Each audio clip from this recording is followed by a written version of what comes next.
ended 2022 dumping on last year's movies that were subpar. So I think it's time we enter the new year on a more positive note and talk about those movies I absolutely loved. The movies that surprised me, enthralled me, the ones that made me appreciate different genres and styles. These are my top 10 movies of 2022.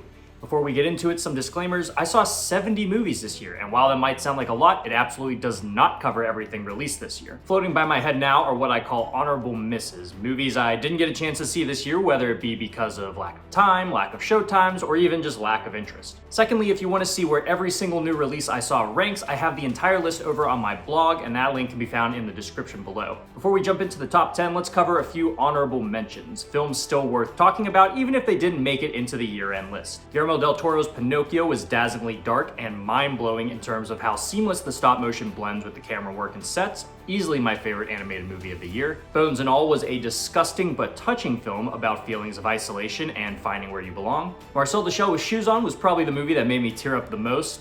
God, I love that little guy. Avatar: Way of Water surprised the hell out of me, delivering a thrilling blockbuster with some of the most dazzling special effects I've seen in my entire life. And finally, a little horror film called We're All Going to the World's Fair. A film that didn't grab me at first, but as I began to catch on to the themes and intentions, it gripped me in such a unique way. This is a horror film that departs from conventions to capture the very real horror that is adolescent loneliness and the pursuit of finding others like yourself to know your suffering isn't exclusive and it's gonna be okay. I highly recommend these films, but let's get into the heavy hitters, starting with number 10. Valhalla! We're kicking things off with my most anticipated film of 2022, which I'll admit I wish could have been placed a little bit higher. Yet don't let that detract from the fact that one of my favorite working directors, Robert Eggers, has delivered another historical gut punch. The Northman is a historical epic about revenge and destiny, culminating in Eggers' most ambitious and straightforward film yet. Alexander Skarsgård is an absolute animal, becoming blinding rage incarnate, and Nicole Kidman also sneaks in an absolutely haunting performance that may just be the best monologue of the year. The visuals are absolutely stunning, with Eggers' commitment to historical accuracy and grandeur never swaying,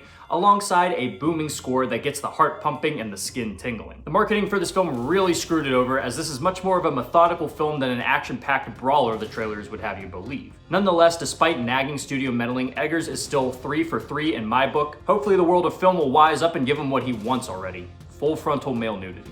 I'll say fuck!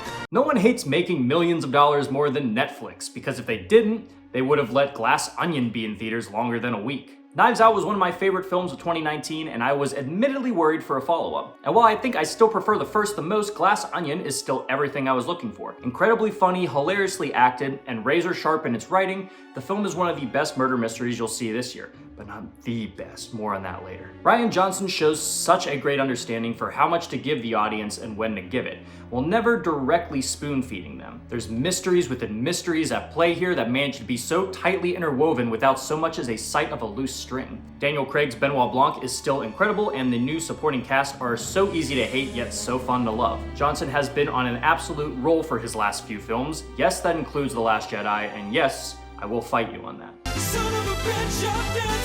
You ever watch a film that just makes you think, what the hell are we even doing? Why are we putting so much money into these big budget blockbusters that seem absolutely allergic to having fun? When was the last time a film actually blew you away with how mind-bendingly nuts it was? Well, I hope you've got 3 hours in your day to spare, because RRR will do just that. I'll admit I don't have the biggest exposure to Bollywood films, but I am familiar with the calling cards: steroid-infused drama, over-the-top acting, and of course, the dance numbers. RRR is all of that and more, delivering on some of the most insane action scenes I've ever seen while still managing to make a soap opera-style buddy story into a compelling narrative. This film just never pulls back, throwing haymakers of unadulterated insanity at your eyes as the characters fight tigers, take on entire armies by themselves, and deliver the most kick-ass dance battle I've maybe ever seen. It's goofy as hell and hard to take seriously at times, but who honestly cares when the craftsmanship is this good?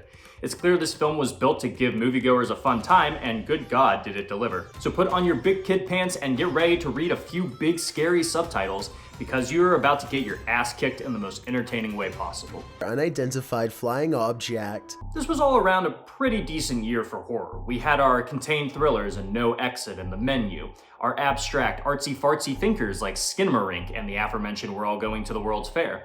Some genuine surprises came out of Prey and Barbarian, and A24 delivered one after the other with films like Men, Bodies, Bodies, Bodies, X, and its sequel, Pearl. Yet there was one movie that not only managed to unnerve me, but also captivate me in a way I didn't think horror could anymore. Yep, it's Nope. Jordan Peele is one of the smartest horror directors working today, and he managed to deliver a film akin to Spielberg's forays in the genre with this out-of-this-world slam dunk. Peele took the tried and true idea of a UFO invasion and turned it into a spooky and hilarious reflection of humanity's gravitation towards the grand and otherworldly, which often runs the risk of upsetting the balance we share with the other inhabitants of Earth. The film manages to be incredibly tense and frightening despite a lack of visceral imagery strengthened by intelligent camera work and a creeping score. Yet with all the focus on the things that go bump in the dead of night, the film still manages to capture wonder and spectacle in a way more akin to the golden age of blockbusters. Peele is absolutely continuing to kill it, bringing inventiveness and heart to an otherwise oversaturated and commercialized market.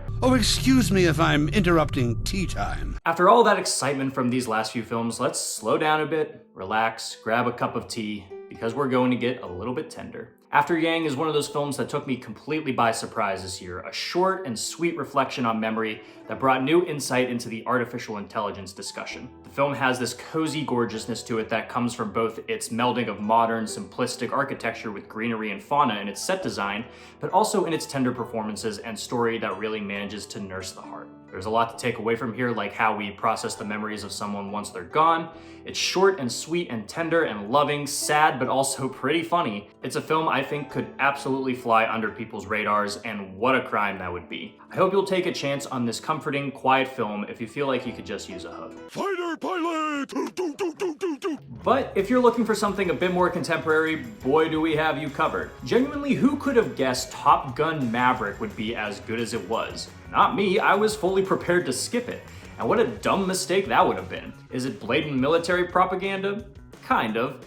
Is it a bit shallow in its narrative? Honestly, who cares when the action and thrills are this good? The time and effort was put forth so you would feel every shuttle loop and every barrel roll as you fly shotgun through heart-pounding aerial shows that you just don't get to experience in a theater nowadays. I made a crack about it being kind of shallow, and honestly I kind of retract it because there is something a little deeper going on here. It's a film fully aware of its last of its kind aura, reflected in not only the state of blockbusters, but movie stars in Tom Cruise. This guy has been around for decades and he's still finding taller shit to jump off of. Cruise and films like these are a dying breed. If you look close enough, you can see this film is still running off that secret ingredient severely missing from most, if not all, modern action blockbusters that attempt to capture the same undeniable impact as the films in the genre's heyday. Something that manages to be campy without losing charm, something that manages to electrify through genuine human ingenuity, something that may only come together when the stars align, the right minds come together, and passion for the craft is put above all else.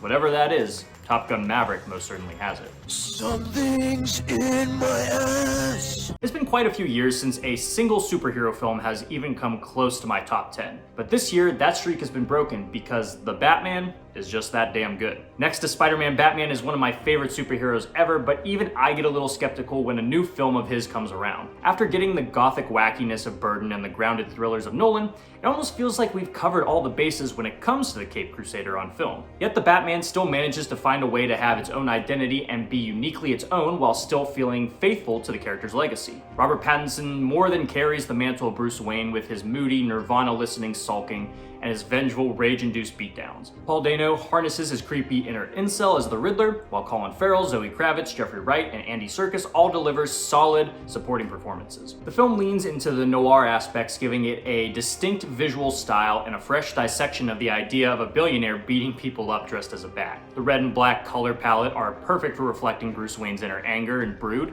and the story takes him on an engaging journey as Batman transforms from a spirit of vengeance into a beacon of justice. It was definitely a bit long and the writing didn't always land for me, but I may be a bit biased because of my love for the freaking bat. The fact that it managed to deliver so well despite decades of competition just made me happy.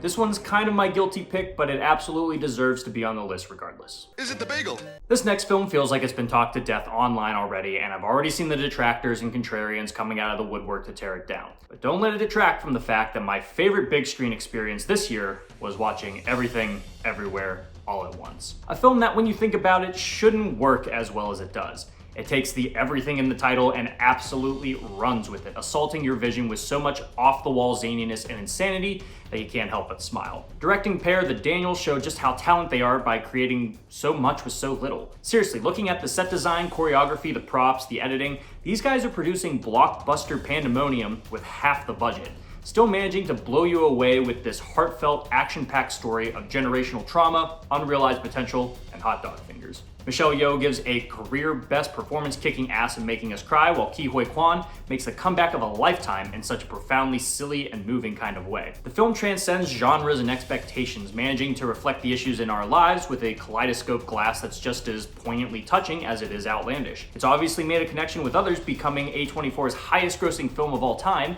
and earning a ton of well-deserved praise. I don't want the hype to hurt your expectations, but just let your mind, body, and soul open up to this project born of passion, and hopefully you'll see just what the hype is all about.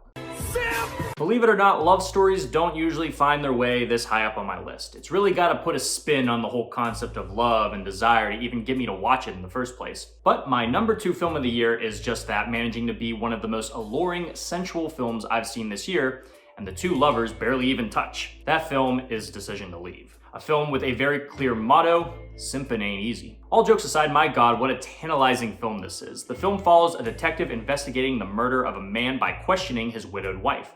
He starts to form feelings for her, and we're off to the races in a story that becomes way more about the relationship and the forces working against it than the actual case. Park Chan-wook, who you may know from Old Boy and The Handmaiden, is just operating on a completely different level of directing prowess here. It feels like nobody is crafting scenes and interactions quite like him. Scenes move and shift through time and physics like an ever-changing puzzle box, amplified by some stellar cinematography and staging. The story is so unique for a murder mystery because, like I said, it's not so much about it. It's about how the mystery affects and warps these two individuals, disguising their true intentions while also shifting their desires to the point they may not even know what they want anymore. Park Chan-wook is so playful in his storytelling, but won't hesitate to absolutely shoot you through the heart and leave you for dead when the time comes. The symbolism is strong and smart, but don't feel too bad if you don't get it. I certainly didn't at first. There's still a lot to take away from this incredibly smart, electrifying, romantic tale disguised as a police procedural. God, it's stuff like this that reminds me how much I love movies.